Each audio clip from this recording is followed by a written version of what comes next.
avec la T-Rex, Amazfit veut une nouvelle fois proposer une montre connectée robuste, multisport, pour une utilisation quotidienne, voire extrême. Je l'ai testée pendant plusieurs semaines. Que vaut-elle? A-t-elle réellement un bon rapport qualité-prix? À qui cette montre est-elle destinée? C'est ce que nous allons voir dans cette vidéo.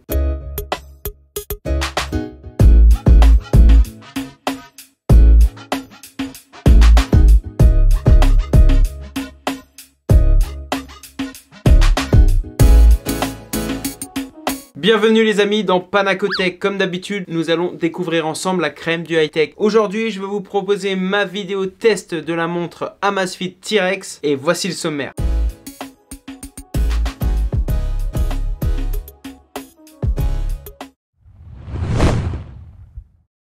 Commençons par parler un petit peu du design de cette T-Rex. Comme son nom l'indique, elle a un nom de dinosaure parce qu'elle est robuste et a des consonances vraiment masculines. On retrouve sur cette Amazfit un écran AMOLED de 1,3 pouces circulaire d'une résolution de 360 par 360 pixels, protégé d'un verre Gorilla Corning 3. J'ai été pleinement satisfait par cet écran, surtout au niveau des contrastes de couleurs, de l'intensité des couleurs. Je suis actuellement aussi en train de tester la Stratos 3 et pour moi l'écran de cette T-Rex est de loin supérieur, mais dans tous les cas on en parlera dans une petite vidéo comparative. Pour continuer avec le design, on a un boîtier de 48 mm qui est du coup assez imposant. L'écran est tactile mais la montre intègre une panoplie de boutons de chaque côté pour pouvoir naviguer plus facilement, plus aisément dans la montre en descendant, montant, sélectionnant et en faisant un retour arrière. Le bracelet est un bracelet en silicone assez aéré de 22 mm,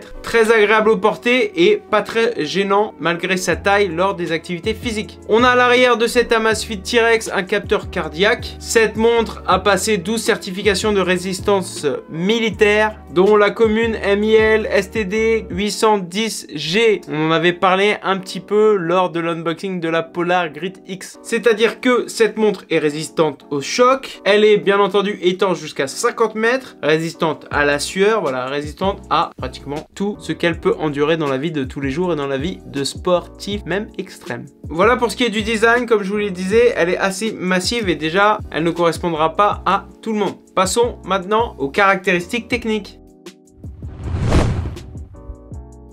Je vous l'avais dit, elle est étanche jusqu'à 50 mètres. Ces normes de résistance font qu'elle est résistante à la chaleur jusqu'à plus de 70 degrés et peut supporter des températures jusqu'à moins de 40 degrés. Elle est résistante à l'humidité jusqu'à 240 heures et au liquide acide ou salé pendant 97 heures. Donc si vous allez à la mer, etc., il n'y a aucun souci avec. Elle a une connexion Bluetooth 5.0 compatible avec iOS et Android. Elle intègre bien entendu tous les éléments de suivi sportif et quotidien classiques comme l'accéléromètre, le capteur cardiaque, le GPS, un capteur géomagnétique et un capteur de lumière ambiante. Son autonomie est annoncée jusqu'à 20 jours. Personnellement, je suis arrivé facilement à 12 jours, voire 2 semaines, en l'utilisant pendant mon test assez activement. Donc l'autonomie déjà est un point fort pour cette montre. Elle est disponible entre 130 et 150 euros, ce qui fait d'elle déjà une montre assez abordable pour ses fonctionnalités. Parlons maintenant de ses fonctionnalités.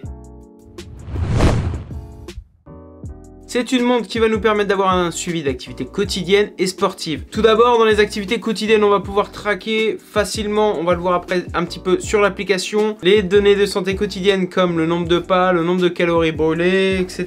Elle va nous permettre de suivre notre sommeil, de recevoir les notifications, d'enregistrer des activités sportives jusqu'à 14, voir la météo.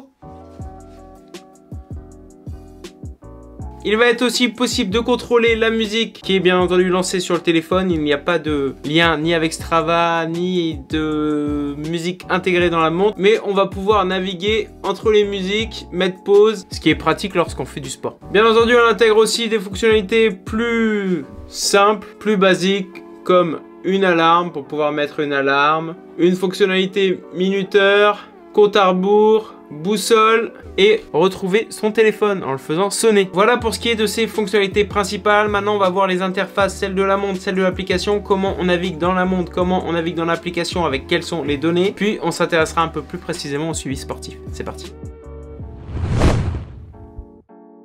Commençons par l'interface de la montre. Comment on navigue dedans avant de passer sur l'application? C'est assez simple. On se retrouve sur notre cadran principal. Voilà, on peut bien entendu activer l'option toujours on qui va nous permettre d'avoir hop, soit un cadran AUI comme ça tout le temps, ce qui fera baisser aussi l'autonomie de la batterie, soit un cadran numérique comme ça. Maintenant, on est sur le cadran principal. Ça va être assez simple. Vous voyez, on a 4 boutons de chaque côté. On va pouvoir swiper de haut en bas pour voir voilà les données de la journée, le rythme cardiaque, etc.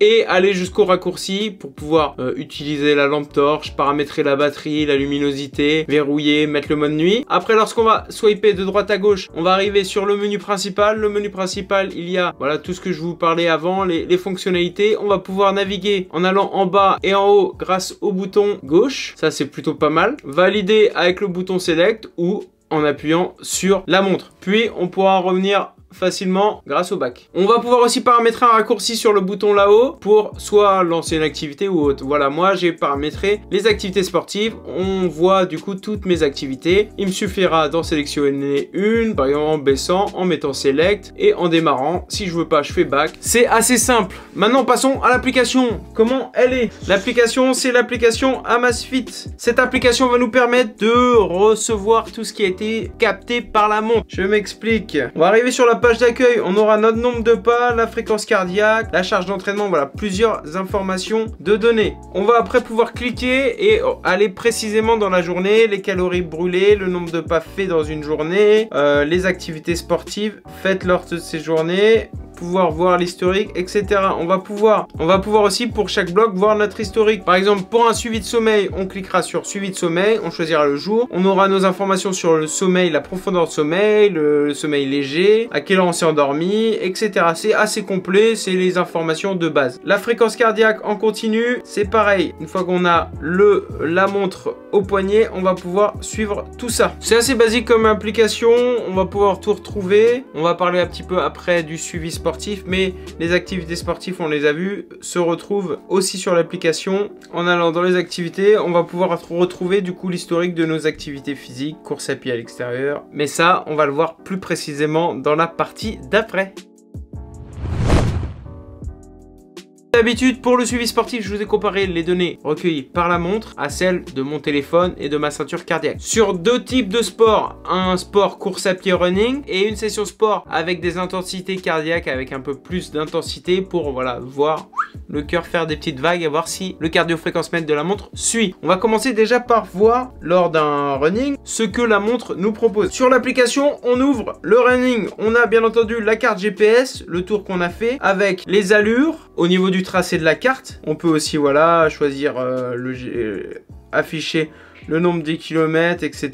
On va avoir des informations, les informations basiques comme la distance, 6,3, le temps, le rythme moyen, calories brûlées, la fréquence, la cadence, les grands pas. On peut switcher sur les graphiques avec le graphique de rythme, c'est l'allure en fonction du temps, en fonction du running, et le graphique de fréquence cardiaque. Celui-là, c'est celui-là qu'on va analyser un petit peu plus après. En dessous, on aura nos zones de fréquence cardiaque qui sont paramétrables pour savoir si on était en aérobie, en intensif, en léger, en relaxé. On a aussi une prise de l'altitude qui va nous dire si on a eu un changement d'altitude, descente, montée, etc. Ensuite, on va pouvoir avoir nos données comme les tours, etc. Ce qui va nous intéresser, ça va être notre graphique d'intensité cardiaque. Déjà, premièrement, il est possible grâce à l'application de zoomer et de voir vraiment à la minute près notre fréquence cardiaque. Ce qui est intéressant, c'est de le comparer à celui pris par ma ceinture de fréquence cardiaque lors du même exercice. On voit que la fréquence cardiaque moyenne est la même entre ma ceinture et la montre à 149 BPM. La fréquence cardiaque max est à 173 BPM pour la montre contre 172 pour mon moniteur cardiaque, ce qui est déjà rassurant. Ensuite, on voit sur l'allure qu'il y a deux pics, un pic au milieu qu'on retrouve et un pic à la fin. Donc l'allure est à peu près semblable. Déjà aussi, c'est rassurant sur la qualité pour ce type d'exercice du cardio-fréquence-mètre. Pour finir, on peut voir à peu près le temps dans chaque zone de fréquence cardiaque, si bien entendu elles ont été paramétrées pareil. Globalement, sur ce type d'activité physique, c'est assez rassurant. La montre arrive bien à suivre. Voyons maintenant sur une activité physique avec un peu plus de mou. Voilà, on est devant. On voit que en moyenne, on est à 130 sur la montre.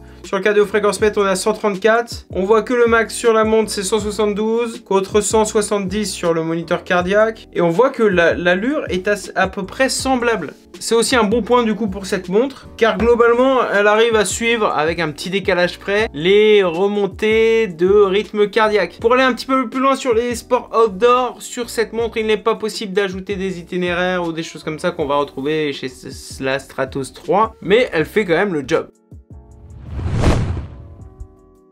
Voilà les amis, pour conclure, on va parler des points négatifs et des points positifs de cette montre. On va commencer par les points positifs. Le premier point positif pour moi, c'est son rapport qualité-prix. Entre 130 et 150 €, elle tient le coup, elle est résistante. Le cardio-fréquence-mètre fait l'affaire. C'est pas le plus précis, même si dans mes tests, je n'avais pas à me plaindre plus que ça. Le deuxième point positif pour moi, c'est son autonomie, entre 10 et 20 jours pour une montre connectée avec voilà les notifications, le suivi sportif, le cardio-fréquence-mètre continu. C'est vraiment pas négligeable. Le dernier point positif pour moi, c'est son écran. Sympa, bonne couleur, bonne intensité lumineuse. Il m'a fait vraiment une bonne impression. Dans les points négatifs, c'est un point négatif qui peut être sa force en fonction de l'utilisation que vous allez en faire. C'est peut-être un point négatif pour moi, mais voilà, comme je vous le dis dans mes vidéos, comment choisir une montre connectée, je vous remets là-dedans. Ça va dépendre de vous. Pour moi, c'est le design. Elle est quand même un petit peu grosse, un petit peu robuste. Elle passe pas inaperçue. Ça va plaire à certains, mais c'est vraiment pour moi une montre plus portée sur les sportifs. Avec ça, on a envie d'aller trekker, on a envie d'aller trailer, on a envie de faire le tour du monde, sauter dans des ravins, ce que vous voulez, parce qu'elle va tenir le coup.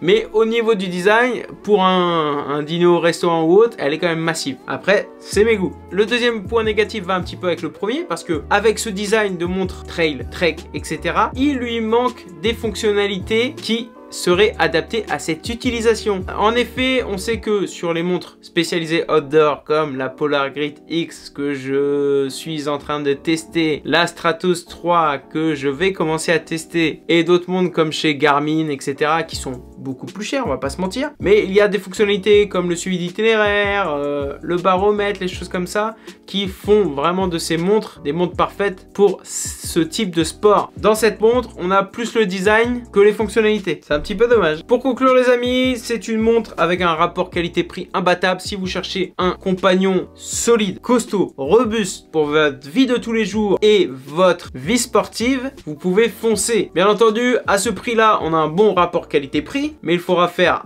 une concession sur le design, il faut que le design vous plaise. J'espère que vous avez apprécié cette vidéo test de cette montre. Dans tous les cas, si oui, lâchez un pouce bleu. Si vous avez des questions, n'hésitez pas à laisser un commentaire, j'y répondrai. En attendant, vivez à fond, vivez high tech. Pour tout suivre de l'actualité tech, abonnez-vous. Merci et à bientôt sur ma chaîne.